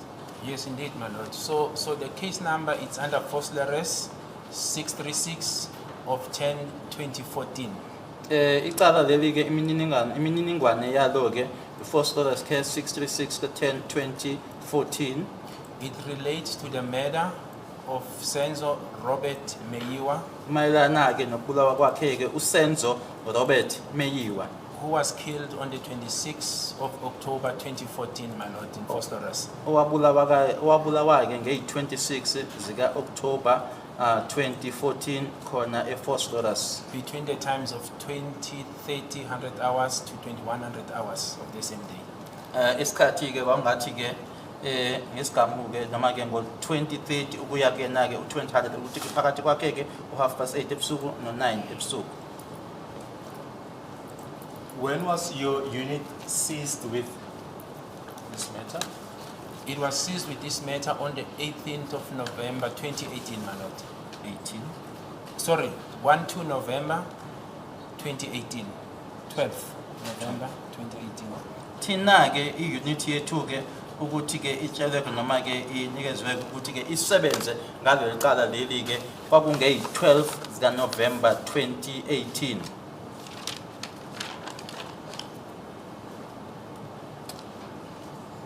Surgeon Mokgoatlheng has referred to a matter, Tembisa Case 2173 of 2019. Are you familiar with that matter? That is correct, my lord. It's a matter that relates to dealing in drugs, and the person involved there, it's accused number 1. Can you just repeat the number 217? Of 317. Sorry? 217? 317. Okay. Icala leli-ke umshoshishi simbuza ngecala leli-ke elu-217 laseThembisa ngabe uyalazi yini? Yebo-ke icala-ke elimayelana noma liphathelene-ke nokusetshenziswa noma-ke ukushushumbiswa kweyidakamizwa futhi-ke laseThembisa limayelana naye umsolo wokuqala. Can you tell the court in your own words what happened further regarding this matter? Tembisa Case 217/3/2019. So yes, my lord. So what I do know is that subsequent to the matter coming to our office, it was assigned to Sergeant Mokgoatlheng. Okay. Engikwaziyo-ke ngalolu daba lolu noma leli cala leli-ke lu-2173 ka-2019 ukuthi ngaphambilini kokuthi-ke lize ehhovisi lethu-ke kwakuyicala-ke elalikuyena-ke noma elanikwe ezandleni zakhe uSergeant Mokgoatlheng. It fell within our mandate in that, my lord, it was not solved at the time. La seliza kuthina-ke ngokuthi-ke lalingaxazululiwe ngaleso sikhathi leso. Investigation was done, and subsequently a warrant of arrest was issued for accused number 1 insofar as that matter is concerned. Kwenziwa-ke uphenyo kwasekhishwa-ke incwadi-ke noma yona-ke ekuyiyona-ke ethi-ke akuboshwe-ke umsolwa wokuqala noma lokho kubizwa ngokuthi phecelezi i-warrant of arrest. Just a minute. You mentioned that it fell within your mandate as it was not resolved at the time. Can you perhaps maybe expand on that? So how did it form part of your unit's docket? Yes. So as I indicated, my lord, all matters that have gone cold, in other words, unsolved within the police system, falls within the mandate of the cold case unit. So this was one of those cases at the time when we started to look at accused number 1 that was picked up. It was unresolved, and we then embarked on resolving it while we were pursuing him on the matter that is before court. Nanjengoba bese ngishilo-ke ngaphambilini ukuthi thina-ke sibhekeneke namacala ahamba lwase uphenyo manje lungasaqhubekeki, akukho nje okwenzekayo-ke ilokho okubizwa ukuthi-ke ama-cold cases. Manje-ke laseliza kuthina-ke lolu daba lolu-ke sase siliphenya-ke nkathi leyo esasibheke umsolo wokuqala simbhekele leli cala leli eliphambi kwenkantolo njengamanje. You say it came to attention when you look at accused number 1. What process were engaged in at that point? Yes.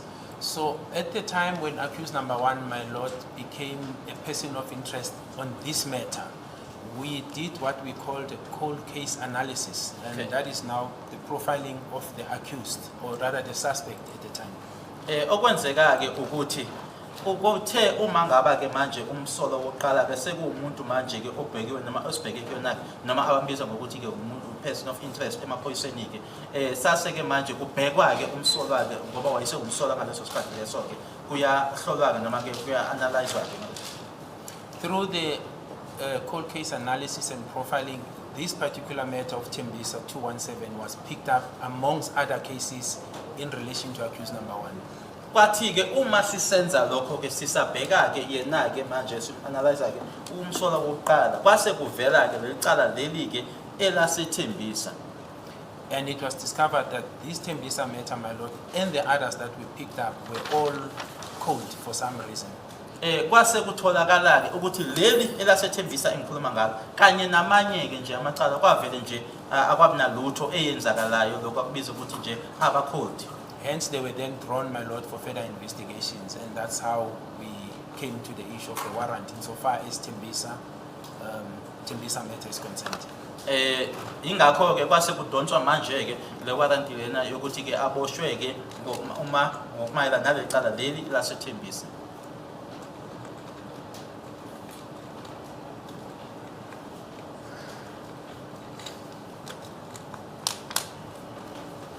And when was the matter assigned to Sergeant Mokgoatlheng, this Tembisa case 2173 of 2019? I think, my lord, it will be November of 2019. I just don't remember the date, but I know that it was signed around the period of 2019, and the arrest, insofar as that matter is concerned, took place on the 30th of June 2020.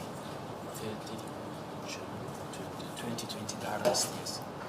Lecala leli ufisa ukwazi ke umshushisi ukuthi landlulisela nini ke manje kuyena uSergeant Mokgoatlheng ukuthi kube uyena ke manje ophenya lecala leli kwakungo November wakhe u2019 ukuthi njena ke idate angisayikhumbuli ke kodwa ke ukuboshwa kwakhe ke mayelana nalecala leli ke waboshwa nge30 zika June 2020. Well, the date of arrest is already on record.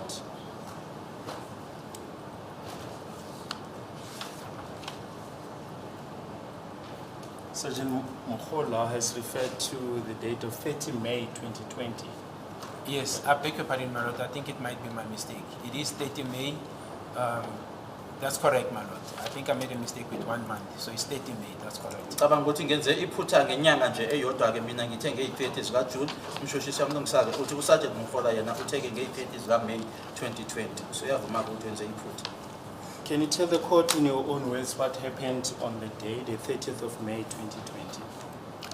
I was informed, my lord, by the sergeant that the accused number 1, at the time he was a suspect in that matter, was arrested.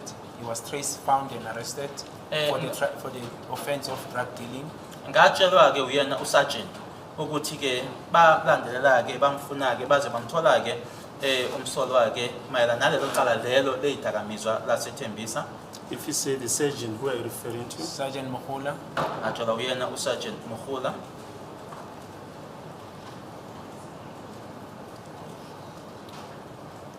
Yes. I was further informed, my lord, that during the investigation, it was discovered that accused 1 was making some form of admissions in relation to this matter that is before court.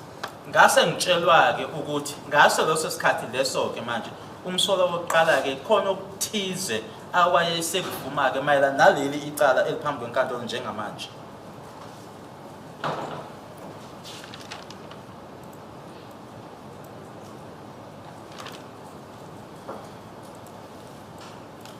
Yes.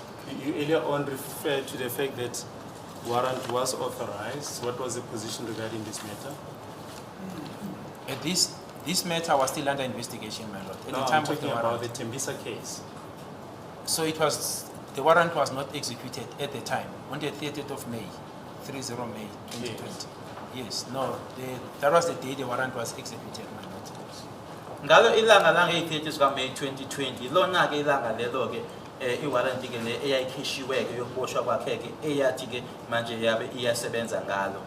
Yes, in respect of which accused? In respect of accused number 1, my lord. Ngoba mayelana naye ke umsolo wokuqala. And how did Sergeant Mokgoatlheng contact you? Telephonically, my lord. Waxhumana nami ngocingo uSergeant Mokgoatlheng. Yes. I was further informed, my lord, that there will be moving from Tembisa to Phosphorus for further investigation insofar as the investigation that they were conducting with accused number 1. Ngase ngitshela nokuthi ke bazosuka ke eThembisa bahambe baye ePhosphorus mayelana nophenyo ke ababelenza naye umsolwa oqala. I then requested them a lot to meet me at Phosphorus police station with the accused. Ngase ngibacela ke ukuthi bahlangane nami ke kanye naye noma ndawonye naye ke umsolwa oqala khona epolice station yase Phosphorus. Just a minute.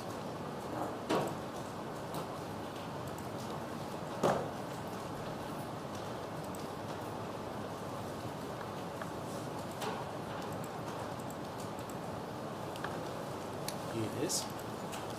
And why particularly at Phosphorus police station?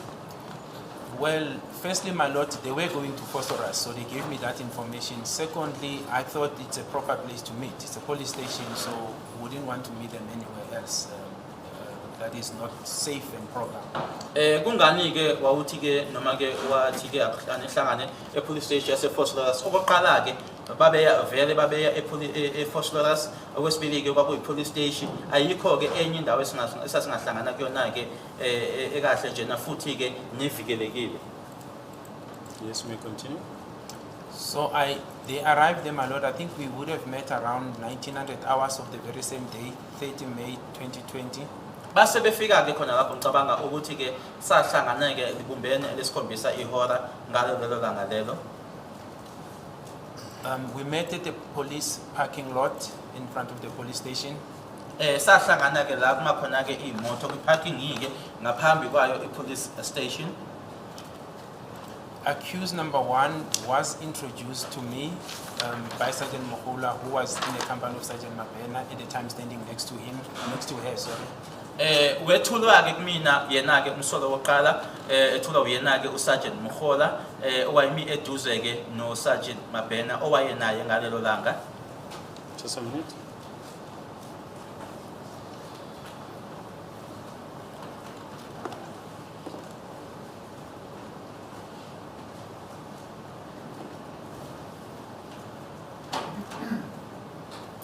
Yes. I also recall, my lord, that Constable Butelezi of SWAT EMPD, I think there was a vehicle of SWAT, but I remember him. He was also within range. He was still not far from them as well. Okunye ngikhumbulayo ke futhi ukuthi ke uButelezi ke oyena ke weSWAT wayekhona ke lapho kweEMPD wayengekho nje ekudeni ke engaqhelile nje lapho babekhona. And whilst we're still on the topic of SWAT, what was SWAT's involvement regarding matters investigated by the court case unit? They were providing escort and protection, my lord, and at times they will participate in the takedown operations, what we call takedowns, that will involve arrests. But their main function was to provide security and escort duties. Iswathi ke okwabo noma owabo umsebenzi bakuphelezela ke kanye futhi ke nako ukuvikeleka babe bakhona ke izehlakalo la khona ke lokho sikubiza ngokuthi ke i-takedown noma ke ukuboshwa la nabo ababe bayingxenye khona. Yes. After I was introduced to the accused, my lord, I also introduced myself to him by showing him my appointment card. Emuva kokuthi sengethuliwe ke kuyena umsolwa ke nami ngazithula ke kuyena ke ngokuthi ngimtshengise ke ikhadi lami elikhombisayo ke ukuthi ke ngiyiphoyisa. I then warned him according to his constitutional rights in terms of section 108 of 1996 of the Constitution of the Republic of South Africa. Ngase ngimexwayisa ke ngawo ke amalungelo anawo ngokomthethosisekelo ke wala eNingizimu Afrika eku section 108 wakhe ke u1996. No, sorry, Act 108 section 35. So it's Act 108 section 35, yes. So it's section 35 Act 108 of 1996 of the Constitution of the Republic of South Africa. Ngenze nje iphutha ke uma ngithatha ke wona ke lo mthetho lona ke ngoba ke ku Act 108 wakhe ke u section 35 ka 1996. Where was the accused at that point? He was inside the vehicle the police vehicle. It was a red Golf, my lord. Ngaleso sikhathi leso ke wayengaphakathi ke kuyona imoto yamaphoyisa ekwakuyi Golf ebomvu noma eyayibomvu. Who was using the vehicle on that day? Sergeant Mokgoatlheng was, my lord. Kwaku Sergeant Mokgoatlheng owayesebenzisa leyo moto ngalelo langa.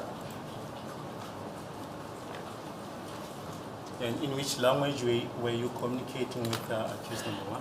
I was communicating with him in Zulu, my lord. Ngangikhuluma naye ke ngesiZulu umsolo wokuqala.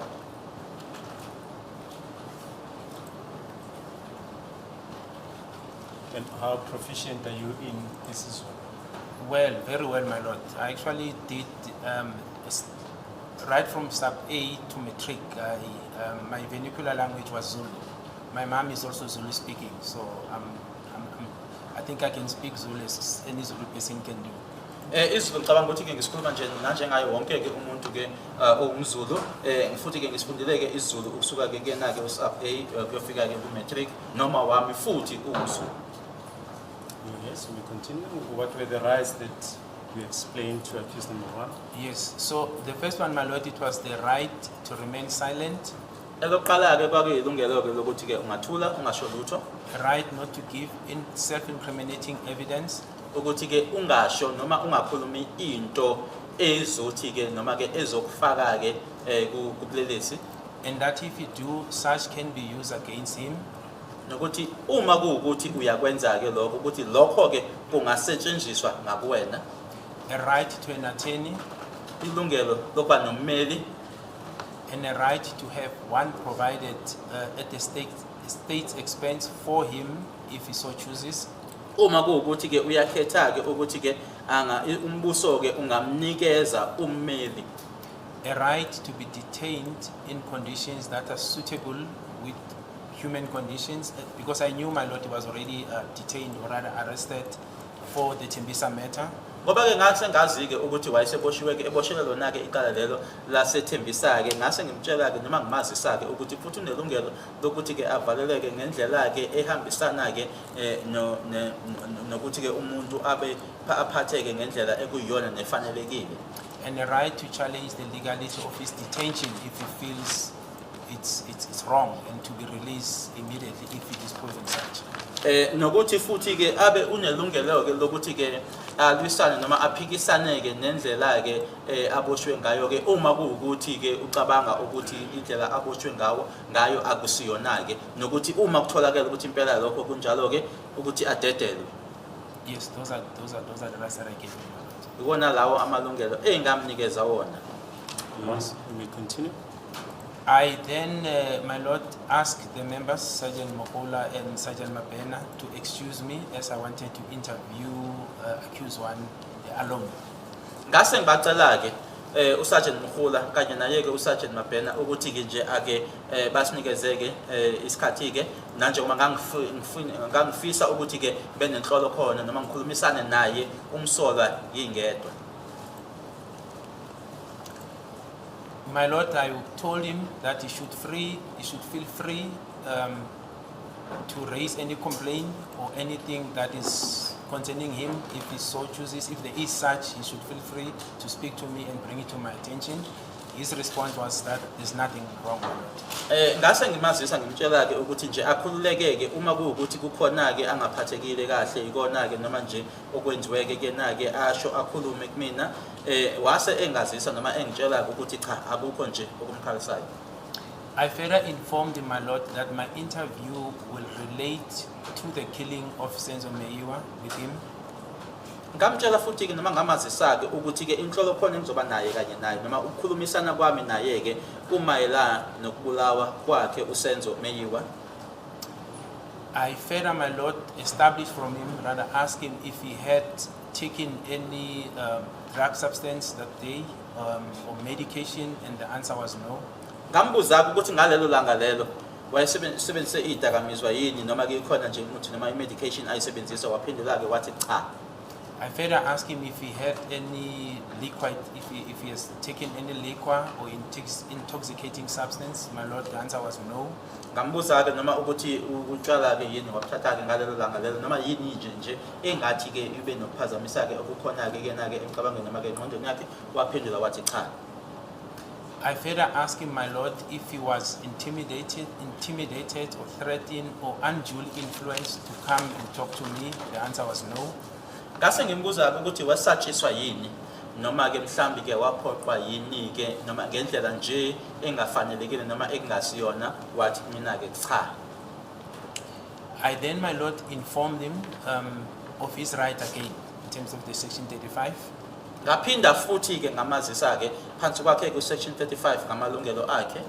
And then I put it to him that I have a reason at my disposal that he was involved in the killing of Senzo Meyiwa. Ngase ngimazisa ukuthi nganginezathu ke mina ke nganginaso ke ukuthi yena ke wayenengxenye ke ekubulaweni kwakhe uSenzo Meyiwa.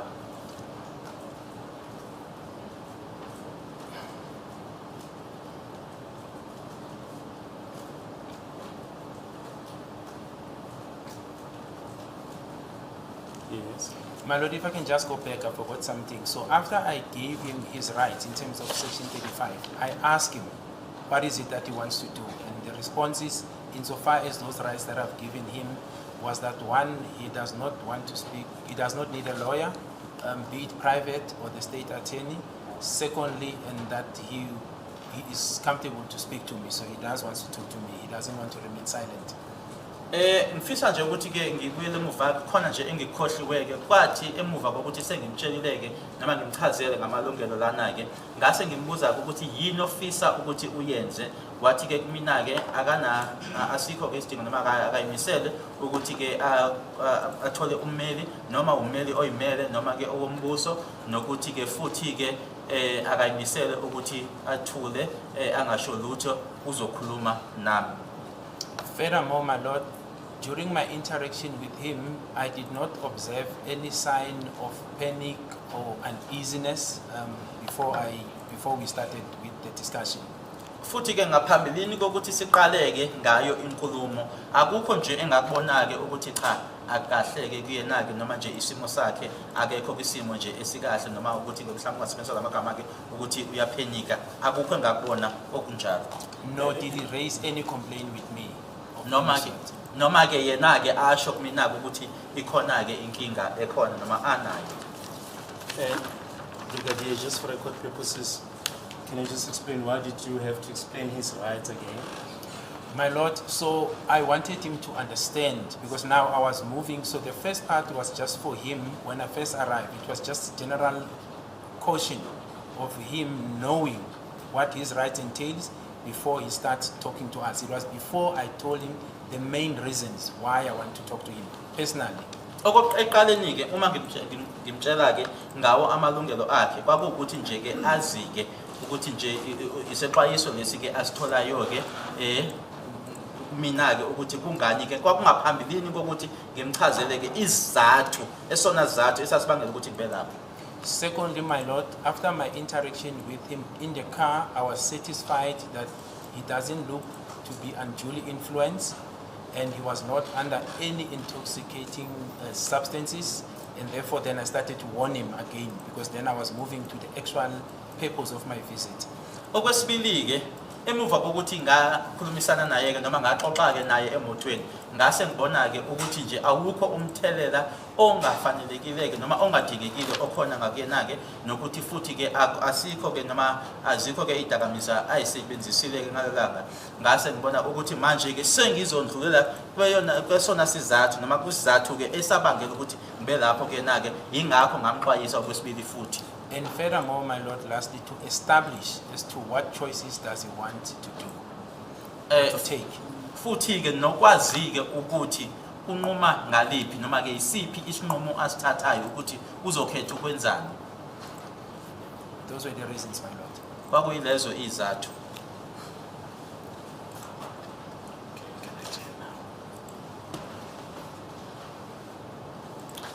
Please, my Lord, this is almost at the end of the normal court sitting. Wait, that's all. Can we then adjourn at this point until tomorrow? Brigadier, are you available tomorrow? I am available. Listen, you want to say something? Yes, madam. Maybe we should request that in the meantime, they should try to deal with these inhuman conditions in this court. They are very inhuman. We are unable to concentrate meaningfully. It's too hot. Do you know the Minister of Electricity? Yes. I do not know him. He said there won't be any load shedding in December. So let's hope when December hits, the conditions will be human enough for us. Because the air conditioning will be working. But here the air conditioning is not working because there's no electricity. Hopefully, my lord. But at this court, I think there's a backup. Oh, is that so? Yes. They haven't stolen the gasoline yet. It's a 1,200 horsepower backup. Is that so? It can actually run the whole city. So I don't know why we are subjected to such inhuman conditions. Can you talk to the court manager? Yes, my lord. It feels like a sauna. It's very hot. Yeah, now even I can feel that heat. Okay, it's tomorrow then at 10 o'clock. Sasa mothenga.